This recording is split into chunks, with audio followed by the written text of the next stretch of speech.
నమస్కారం, మీరు చూస్తుంది వాజు న్యూస్. నేను మీ కేఆర్కే రాజు. ముందుగా ఈనాటి ముఖ్యాంశాలు చూద్దాం. 2047 నాటికి ప్రపంచంలో అగ్రగామిగా మన రాష్ట్రం నిలుస్తోంది. పారిశ్రామికంగా మహిళలను ప్రోత్సహిస్తామన్న హోంమంత్రి వంగలపూడి అనిత.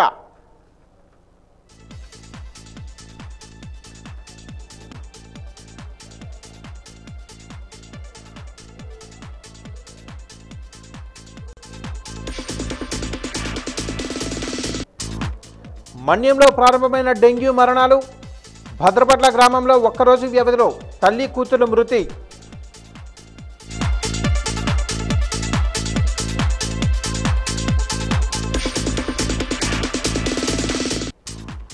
సమయ పాలన పాటించటం లేదు, ఇష్టారాజ్యంగా వ్యవహరిస్తున్న అధికారులు. జిల్లా కలెక్టర్ ఫిర్యాదు చేస్తామన్న సాలూరు మున్సిపల్ చైర్పర్సన్ ఈశ్వరమ్మ.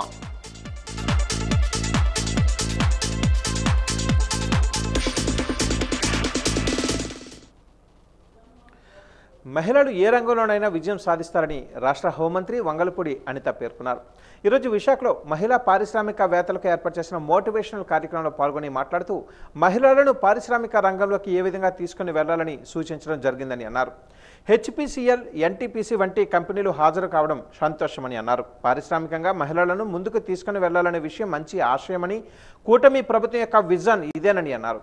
2047 నాటికి ఆంధ్రప్రదేశ్ రాష్ట్రం ప్రపంచంలో ముందంజలో ఉంటుందని అన్నారు. ఆ దిశగా పారిశ్రామికవేత్తలుగా మహిళలను ప్రోత్సహించేందుకు అన్ని రకాలుగా ప్రభుత్వం సహకారం అందిస్తుందని పేర్కొన్నారు. పరిశ్రమలకు భద్రతా ప్రమాణాల విషయంలో ప్రత్యేక శ్రద్ధ వహిస్తామని అన్నారు. పరిశ్రమలలో మహిళల భాగస్వామ్యం ద్వారా మహిళలు మరింత ఆర్థికంగా బలోపేతం అవుతారని తెలిపారు.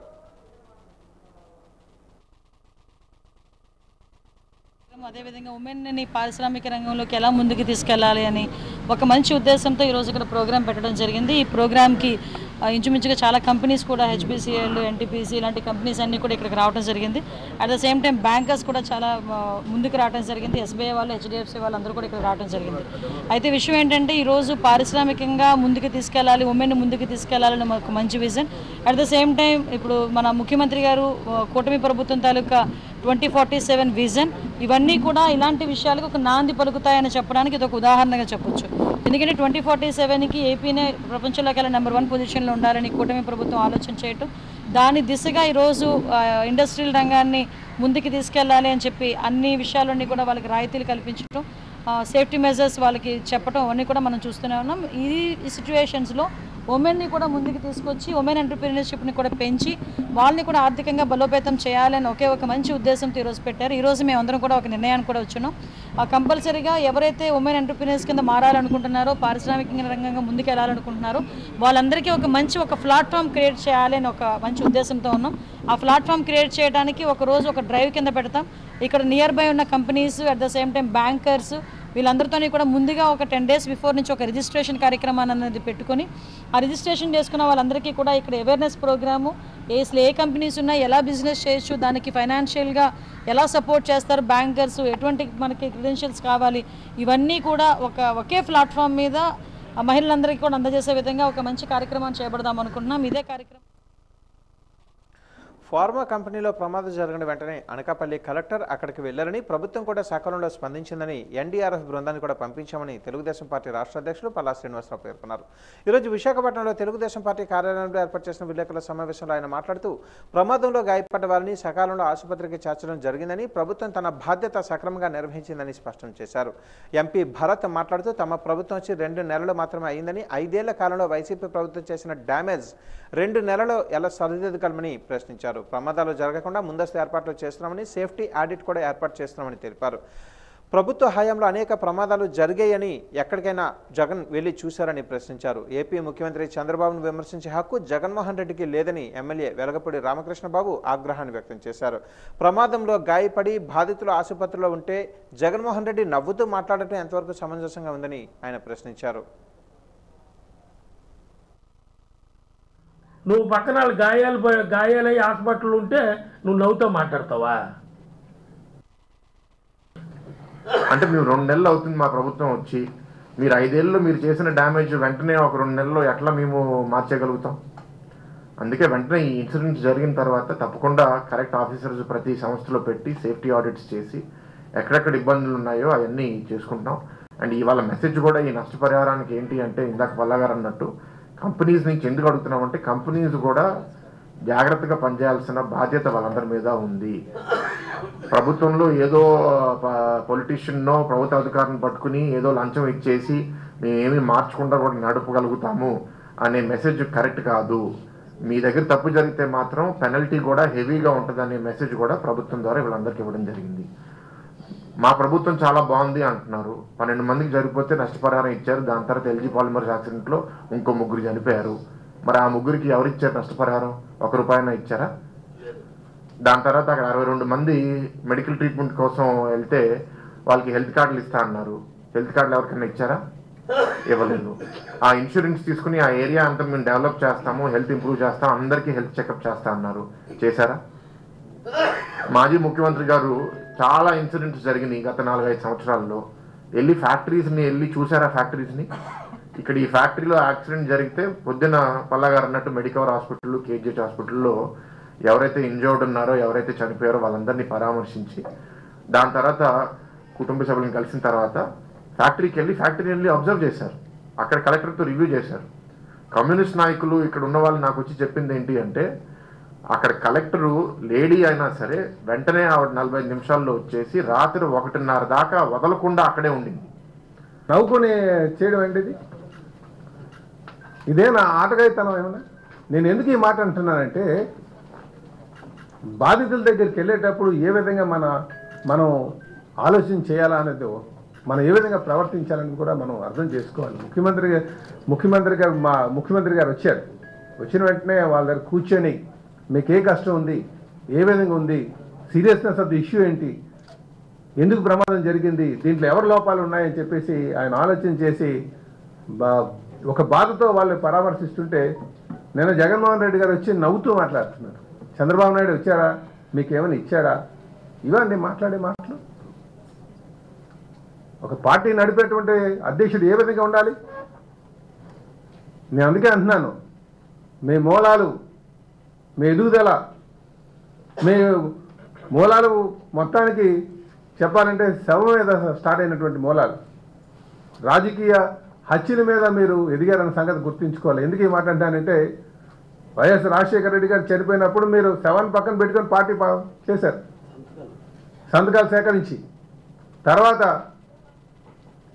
అధికారం కోసం 2019లో అధికారం కోసం మీ సొంత బాబాయిని హత్య చేసి అధికారంలోకి వచ్చారన్న సంగతి గుర్తుంచుకోండి. అందుకే చెప్తాను, మీ మూలాలు శవ రాజకీయాలని చెప్పేసి.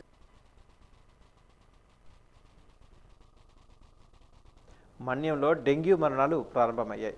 జియ్యమ్మ వలస మండలం భద్రపట్ల గ్రామంలో డెంగ్యూ జ్వరంతో ఒక్కరోజు వ్యవధిలో తల్లి, కూతురు మృతి చెందారు. తల్లి మేరువ దుర్గమ్మ, కూతురు చైతన్య ఇద్దరు మృతి చెందడంతో గ్రామంలో విషాద ఛాయలు అలుముకున్నాయి. వారి మరణానికి పార్వతీపురంలో ఒక ప్రైవేటు ఆసుపత్రి కారణమని బంధువులు ఆరోపిస్తున్నారు. అంతేకాకుండా గ్రామంలో పూర్తిగా పారిశుద్ధ్యం విఫలం కావడంతో జ్వరాలు వ్యాప్తి చెందుతున్నాయని గ్రామస్తులు ఆగ్రహాన్ని వ్యక్తం చేశారు.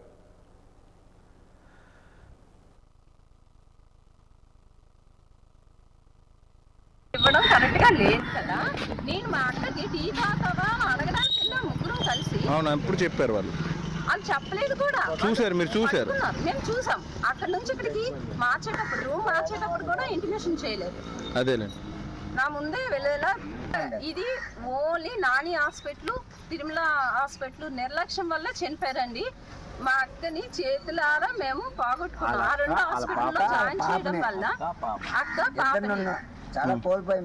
పాపని మేము కోల్పోయాం. మా కల్లారా కొట్టుకొని చనిపోవడం కూడా మేము కల్లారా చూసాము. ఫేవర్స్ ఎక్కువైనా సరే ఏ అధికారి కూడా పట్టించుకోవట్లేదు.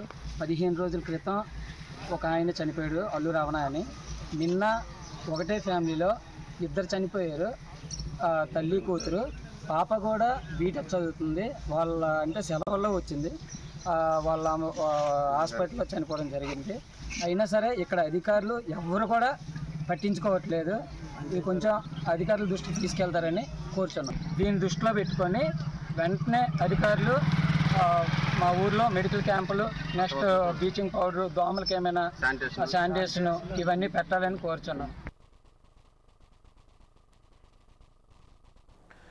అప్పుడే వివాహమైన జంట ఆనందోత్సాహాలలో తేలియాడుతున్న సమయంలో అంతలోనే విషాదం సంభవించింది.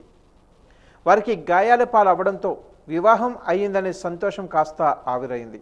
పార్వతీపురం మన్యం జిల్లా సాలూరు మండలం మామిడిపల్లి గ్రామంలో పెళ్లి బృందం ప్రయాణిస్తున్న వాహనం బొలెరో అదుపు తప్పి రోడ్డు ప్రమాదం సంభవించింది. విజయనగరం జిల్లా కొండవెల్లగాడ గ్రామంలో పెళ్లి చేసుకుని పెళ్లి కూతురు స్వగ్రామమైన సాలూరు మండలం భూతాడ వలసకు తిరిగి ప్రయాణంలో సాలూరు మండలం మామిడిపల్లి సబ్ స్టేషన్ గోడకి బొలెరో వాహనం ఢీకొట్టింది. బొలెరో వాహనంలో ప్రయాణిస్తున్న పెళ్లి కొడుకు పెళ్లి కూతురుతో సహా ముగ్గురికి తీవ్ర గాయాలయ్యాయి.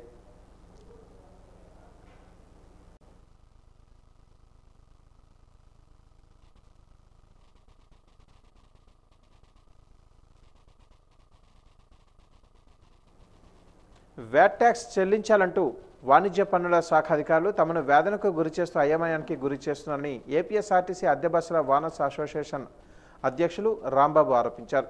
విజయనగరంలోని ఒక ప్రైవేటు హోటల్లో ఏర్పాటు చేసిన మీడియా సమావేశంలో ఆయన మాట్లాడారు.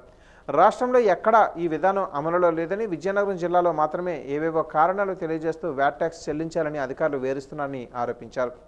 వ్యాట్ ట్యాక్స్ ఆర్టీసీకి వర్తింపకుండా తాము పోరాటం సాగించామని, ఆర్టీసీ 5% ట్యాక్స్ కడితే సరిపోతుందని ప్రకటించారు. 2015-16 సంవత్సరంలో 3,30,00,000 రూపాయలు చెల్లించడం జరిగిందని, దానికి సంబంధించిన వివరాలు తెలియజేయకపోవడం విచారకరమని అన్నారు. అప్పుడు ఆస్తులు అటాచ్మెంట్ చేస్తూ నోటీసులు ఇస్తున్నారని ఆవేదన వ్యక్తం చేశారు. ఈ సమావేశంలో అసోసియేషన్ కార్యదర్శి సత్యనారాయణ, ఉపాధ్యక్షులు బ్రహ్మదేవ రామకృష్ణ, సంయుక్త కార్యదర్శి శ్రీనివాసరావు తదితరులు పాల్గొన్నారు. టీసీ అద్దె బస్సులు తిప్పుతున్నాం అండి. మేమందరం గత 30 సంవత్సరాల నుంచి అందరం ఇక్కడ తిప్పుతున్నాం. కానీ 14, 15, 16, 16, 17లో వ్యాట్ ట్యాక్స్ నిమిత్తం మాకు కోట్ల రూపాయల్లో ట్యాక్స్ కట్టాలని చెప్పేసి ఓన్లీ విజయనగరం జిల్లా, ఆంధ్రప్రదేశ్ మొత్తం మీద ఎక్కడా లేదు, విజయనగరం జిల్లాలో చాలా హెరాస్మెంట్ చేస్తున్నారు. ఇప్పుడు వరకు ఏదో కింద మీద పడి మేము నెగ్గుకొచ్చాం, కానీ మా ఆస్తులు బస్సులు అన్నీ కూడా అటాచ్ చేసి 1వ నెల నుంచి ఈ రోజు వరకు చాలా హెరాస్మెంట్ చేస్తున్నారు. దీని మీద మేము మినిస్టర్ గారి దగ్గరికి కూడా వెళ్ళాము, తప్పు అని చెప్పేసి ఆయన చెప్పారు. అయినా సరే వీళ్ళు కూడా మాకు ఏ విధమైనటువంటి అవకాశం ఇవ్వటం లేదు. తర్వాత 14, 15లో మాకు వ్యాట్ ట్యాక్స్ ఇచ్చుంటే మేమందరం కలిసి వెళ్ళి మాట్లాడటం జరిగింది. 2020లో 14.5 కట్టాలని మాకు డిమాండ్ నోటీస్ ఇచ్చారు. మేమందరం కలిసి వెళ్ళి అడిగాం, ఏమంటే 16లో మాకు ఇస్తే 16, 17కి 14.5 కట్టాలంటున్నారు, ఏంటంటే విషయం అని అడిగితే, సరే మీకు 16లో సర్క్యులర్ వచ్చింది కదా, అప్పుడు పొరపాటున ఇచ్చుంటారు, దానికి ఏం సంబంధం లేదని చెప్పేసి అన్నారు. అప్పటి నుంచి 24 వరకు ఎవరూ మాట్లాడలేదు. 2024లో జాన్యువరిలో అందరికీ ఎలా డిమాండ్ నోటీసులు ఉన్నాయని చెప్పేసి అటాచ్మెంట్లు ఇవ్వడం మొదలుపెట్టారు. ఏదో 2 నెలలు మేమందరినీ మేనేజ్ చేసుకుని ఏదో కింద మీద పడి ఆపేం, కానీ ప్రస్తుతానికి ఏదో మా ఆస్తులను మా బస్సుల తాలూకా బిల్స్ అన్నీ కూడా ఆపేస్తున్నారు. ఈ 5% ఆర్టీసీ వాళ్ళు కట్టేవనేమో వాళ్ళు అంటున్నారు, వీళ్ళేమో కట్టలేదంటారు. ఆర్టీసీ వాళ్ళు కట్టేమంటారు. ఆర్టీసీ వాళ్ళు ఏమంటారు, మాకు అటాచ్మెంట్ ఇచ్చారు, మాకు డబ్బులు మాకు ఇచ్చేయమంటున్నారని మేము నెల వచ్చే ఆర్టీసీ బిల్స్ అన్ని కూడా వాళ్ళు పట్టుకుని వెళ్ళిపోతున్నారు. నియర్లీ 72 లక్షల రూపాయలు ఒక వ్యక్తి దగ్గర కట్ చేశారు ఈ 8 నెలల్లోనూ. ఏదో విషయం కరెక్ట్గా చెప్పమని చెప్పేసి మనం చెప్తుంటే కమిషనర్ కూడా చెప్పాడు ఏదో విషయం తేల్చండి అని. వీళ్ళని అడిగితే విజిలెన్స్ వాళ్ళు ఇచ్చారంటారు. విజిలెన్స్ వాళ్ళు 1% ఇచ్చాం, మేము 14.5 ఇవ్వలేదు, మాకు సంబంధం లేదు, మేము రాస్తాం వరకే రాస్తాము, అది వాస్తవం కాదని వాళ్ళు తేల్చుకోవాలని వాళ్ళు అంటున్నారు.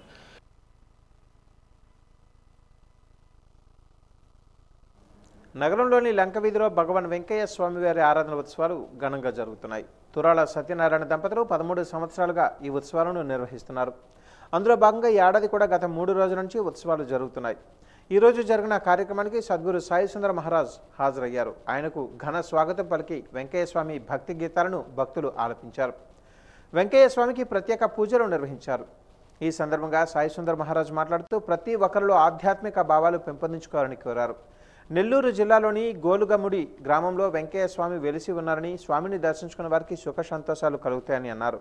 ఈ కార్యక్రమంలో తురాల శ్రీనివాసరావు, చంటి తదితరులు పాల్గొన్నారు.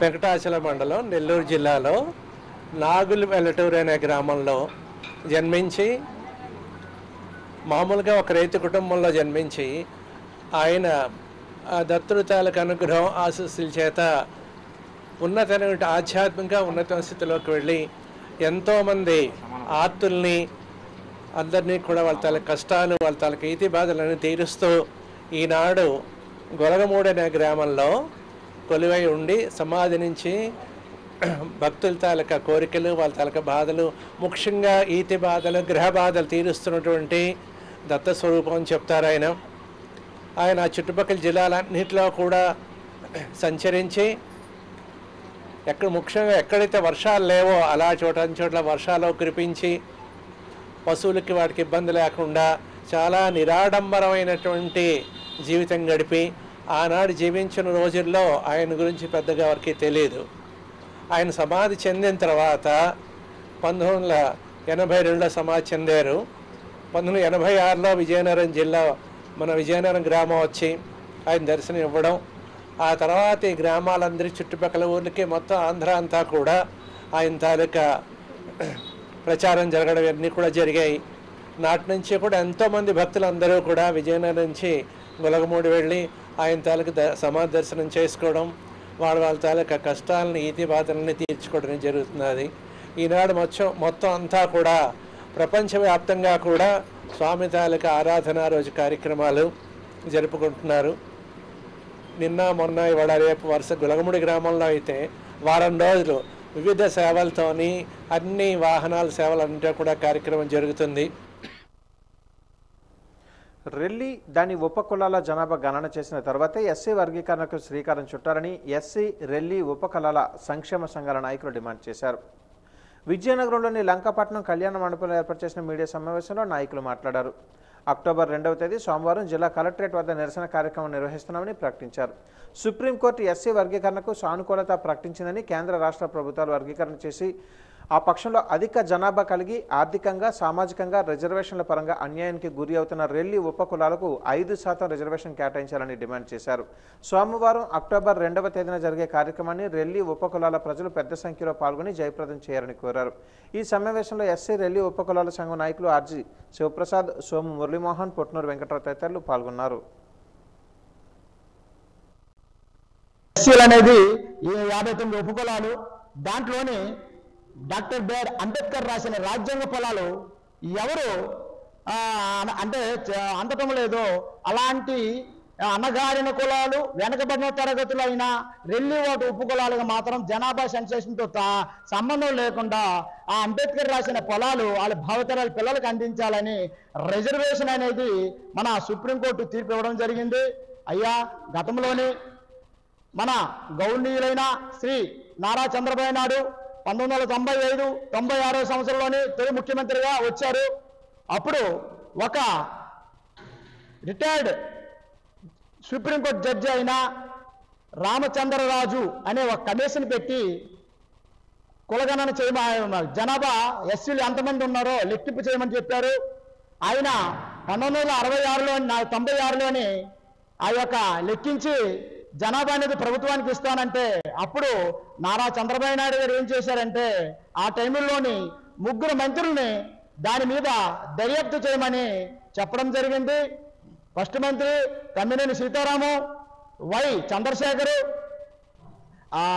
కృష్ణరాజు అనే 3 మంత్రులకి దాని మీద దర్యాప్తు చేస్తే ఈయన చేసింది కరెక్ట్ అని చెప్పడం జరిగింది. అయ్యా, అప్పుడే రెల్లి వాటి ఉపకులాలు రెల్లి, సబరి, సచ్చడి, చండి, హడ్డి, పైడి, గాసిడి అని 14 ఉపకులాలు ఉన్నాం. కానీ మా జనాభా అనేది అప్పుడు 1,00,000-2 లక్షలు అని చూపించడం అనేది చాలా దారుణమైన విషయం.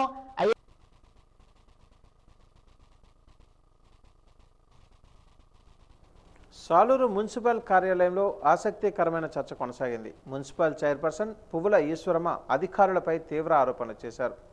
అధికారులు ఎవరూ చిత్తశుద్ధితో పనిచేయటం లేదని ఆగ్రహాన్ని వ్యక్తం చేశారు. టౌన్ ప్లానింగ్ అధికారిని పిలిచి మందలించారు. తమ పరిధిలో ఉన్న విషయాలు ఏం జరుగుతున్నాయో చెప్పకపోతే ఎలా తెలుస్తుందని అడిగారు. మున్సిపల్ ఆఫీసులో ఏ ఒక్కరి దగ్గర తనకు సరైన సమాధానం కానీ సరైన సమాచారం కానీ దొరకటం లేదని ఆరోపించారు. విషయం ఏదైనా దానికి చైర్పర్సన్ పేరే ఉపయోగించడం ఎంతవరకు సమంజసమని ప్రశ్నించారు. ఉద్యోగుల అక్రమ లావాదేవీల గురించి చెప్పకుండా లావాదేవీల గురించి కూడా ప్రశ్నించారు. ఆఫీసులో లేని అధికారులకు ఫోన్ చేసి ఎవరికి చెప్పి బయటకు వెళ్లారని ప్రశ్నించారు. ఆఫీసుకు రావటం ఆలస్యం అవుతుందని కానీ లేదా పని మీద బయటకు వెళుతున్నానని కానీ పర్మిషన్ పెట్టారని ప్రశ్నించారు. టౌన్ ప్లానింగ్ సిబ్బందిపై వస్తున్న ఫిర్యాదులపై ఎందుకు చర్యలు తీసుకోలేదని అధికారులను ప్రశ్నించారు. సాలూరు మున్సిపాలిటీలో వివిధ సెక్షన్ల అధికారుల పనితీరు బాగోలేనందున జిల్లా కలెక్టర్, మున్సిపల్ ఆర్డీఓలకు ఫిర్యాదు చేస్తామని చైర్పర్సన్ పువ్వుల ఈశ్వరమ్మ మీడియాకు చెప్పారు. అధికారులు సమయపాలన పాటించడం లేదని, ఎవరికి నచ్చిన విధంగా వారు వ్యవహరిస్తున్నారని చెప్పారు. అధికారుల పనితీరుపై ప్రజలు తనను ప్రశ్నిస్తున్నారని అన్నారు. ఏ సెక్షన్లో ఏం జరుగుతుందో కూడా తెలియటం లేదని ఆవేదన వ్యక్తం చేశారు.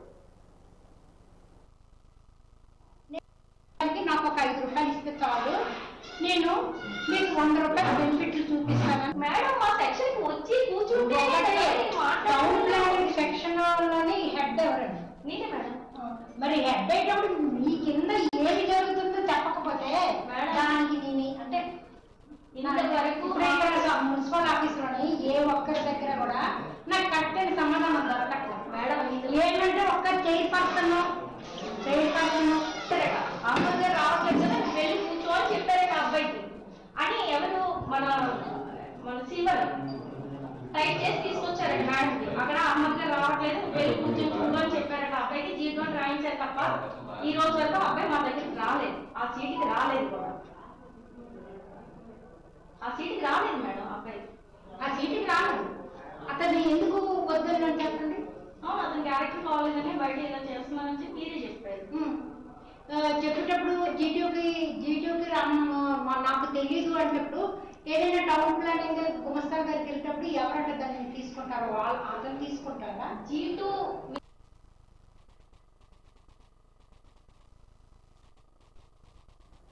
నగరంలోని లంకాపట్నం ప్రాంతంలో నిర్మించిన హుదూద్ గృహ సముదాయంలోని 78 ఇళ్లకు సంబంధించి లాటరీ ప్రక్రియను నగరపాలక సంస్థ కార్యాలయంలో లబ్ధిదారుల సమక్షంలో నిర్వహించారు. ఈరోజు గృహ నిర్మాణ శాఖ, నగరపాలక సంస్థ అధికారులు సంయుక్తంగా నిర్వహించిన లబ్ధిదారుల లాటరీ ప్రక్రియలో వచ్చిన నెంబర్ల ఆధారంగా గృహాలను కేటాయించారు. ఈ సందర్భంగా నగరపాలక సంస్థ సహాయ కమిషనర్ సిహెచ్ తిరుమలరావు, గృహ నిర్మాణ శాఖ డిఏ శ్రీనివాస్ మాట్లాడుతూ 2017వ సంవత్సరంలో సంభవించిన హుదూద్ నేపథ్యంలో ప్రభుత్వ ఇల్లు కోల్పోయిన వారికి గృహ సముదాయాలు నిర్మించడం జరిగిందని అన్నారు. మొత్తం 432 గృహ నిర్మాణాలు నిర్మించగా వాటిలో 209 గృహాలను గతంలో లబ్ధిదారులకు అందించడం జరిగిందన్నారు. ఈరోజు 78 మందికి లాటరీ విధానంలో గృహాలను కేటాయించామన్నారు. మిగిలిన ఇళ్ల ప్రాంతంలో మౌలిక సదుపాయాలు కల్పించి త్వరలోనే వాటిని కూడా అందజేయడం జరుగుతుందన్నారు.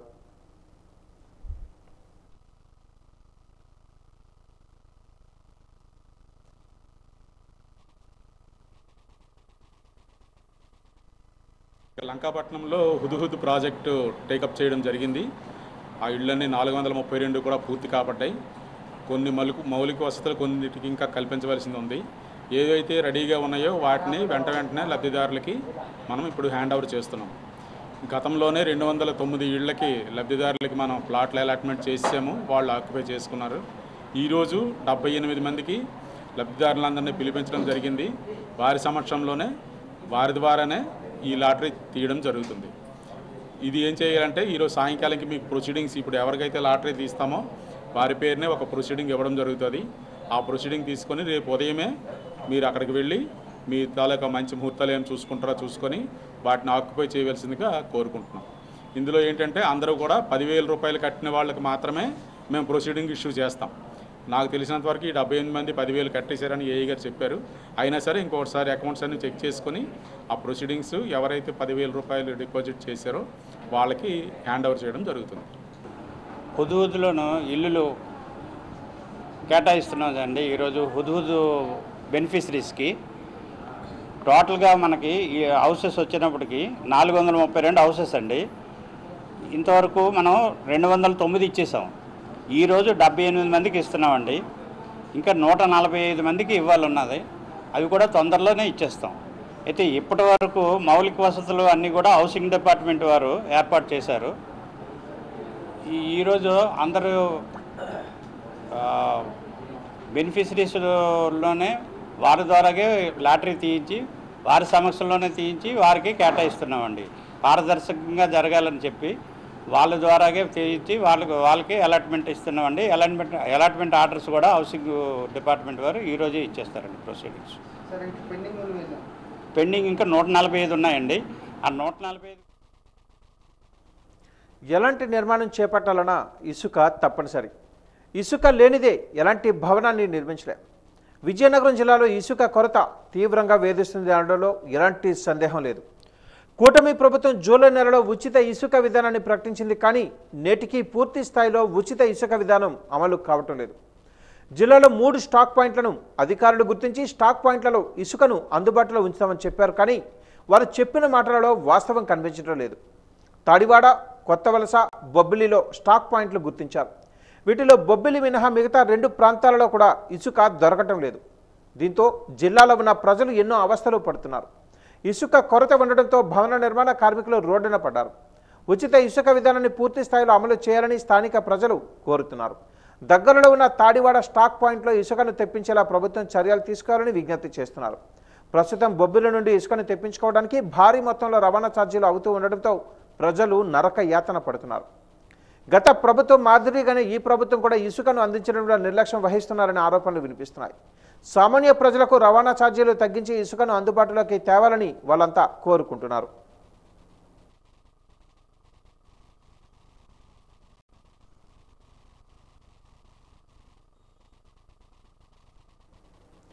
హిందువులు ఎంతో సాంప్రదాయబద్ధంగా చేసుకునే పండుగలలో శ్రీకృష్ణాష్టమి ఒకటి. బ్రహ్మాండ పురాణం ప్రకారం కలియుగంలో కల్మషాలను తొలగించి పుణ్యాన్ని ప్రసాదించే పండుగ శ్రీకృష్ణాష్టమి.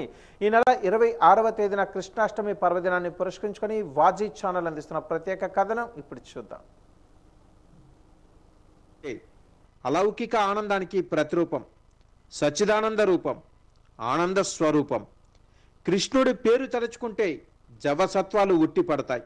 ఆయన చరితమే ఒక మానవ జీవన అనుభవ సారం, మూర్తి భవించిన వ్యక్తిత్వ వికాసం. ఆయన రూపం నల్లనిది, మనసు మాత్రం వెన్నపూసలా తెల్లనిది.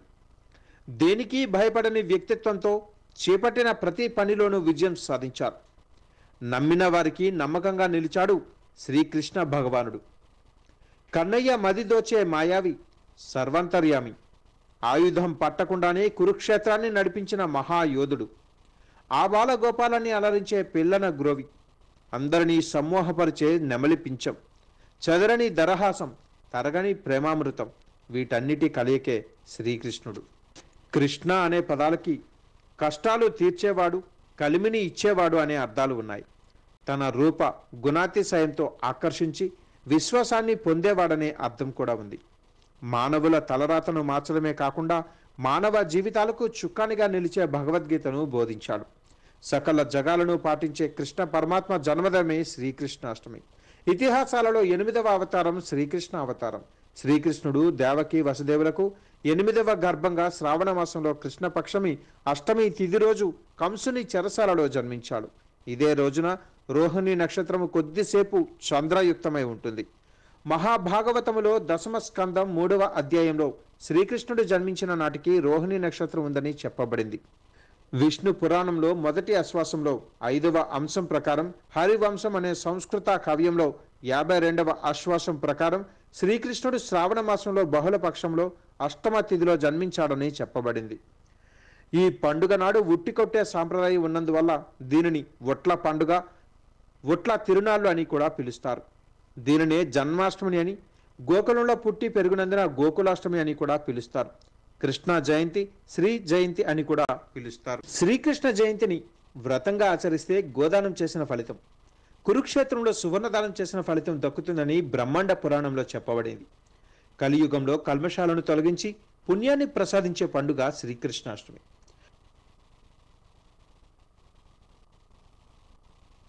ప్రధానమంత్రి జన్మన్ కార్యక్రమం ద్వారా కొన్ని ప్రత్యేక గిరిజన తెగల అభివృద్ధికి, వారి గ్రామాలలో మౌలిక వసతుల కల్పనకు కృషి చేయాలని జాయింట్ కలెక్టర్ సేతు మాధవన్ కోరారు. దీనికోసం సమగ్ర కార్యాచరణ ప్రణాళికలు రూపొందించాలని సూచించారు. గదప తదితర అతి సున్నిత గిరిజన తెగలు నిర్వహించే గ్రామాలలో 52 వరకు ఉన్నాయని చెప్పారు. వీటిలో శృంగవరపు కోట మండలం, కొత్తపాలెం, పుణ్యగిరి, వేపాడ మండలం, గదపవలస, బాడంగి మండలం, ఆకులకట్ట, తెర్ల మండలం, తమ్మయ్యవలస గ్రామాలను నమూనా గ్రామాలుగా ఎంపిక చేశామని వెల్లడించారు. పీఎం జన్మన్ కార్యక్రమం అమలు గురించి గృహ నిర్మాణం, పంచాయతీరాజ్, ఏపీఈపీడీసీఎల్, వైద్య ఆరోగ్యం, విద్య, గ్రామీణ, నీటి సరఫరా, బిఎస్ఎన్ఎల్, స్త్రీ శిశు సంక్షేమ శాఖల అధికారులతో జేసీ తన ఛాంబర్లో సమీక్షా సమావేశాన్ని నిర్వహించారు.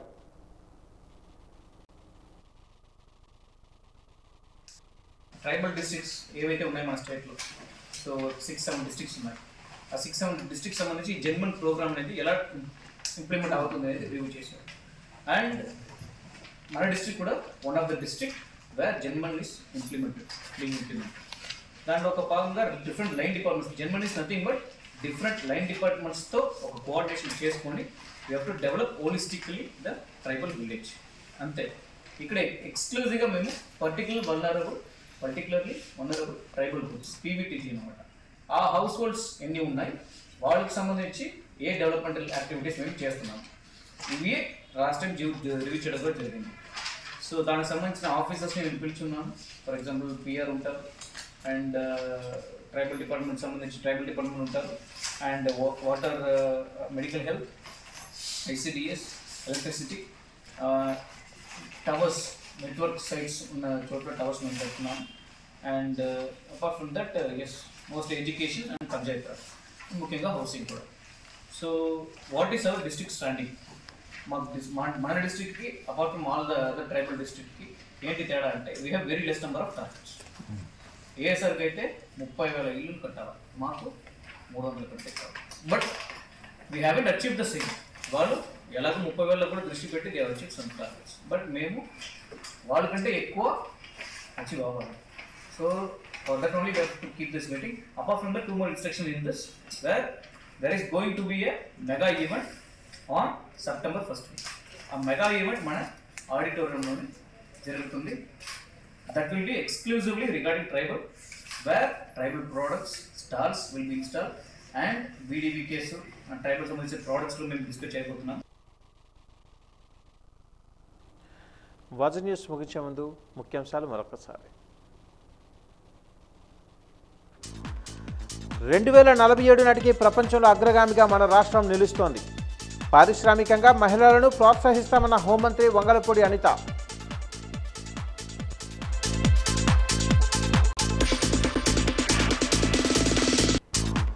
మన్యంలో ప్రారంభమైన డెంగ్యూ మరణాలు. భద్రపట్ల గ్రామంలో ఒక్కరోజు వ్యవధిలో తల్లి కూతుల మృతి.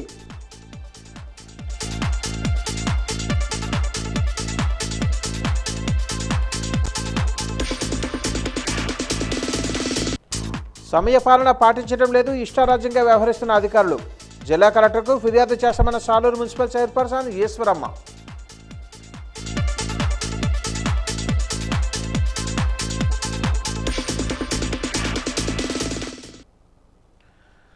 వాజ న్యూస్ ఇంతటితో సమాప్తం. నమస్కారం.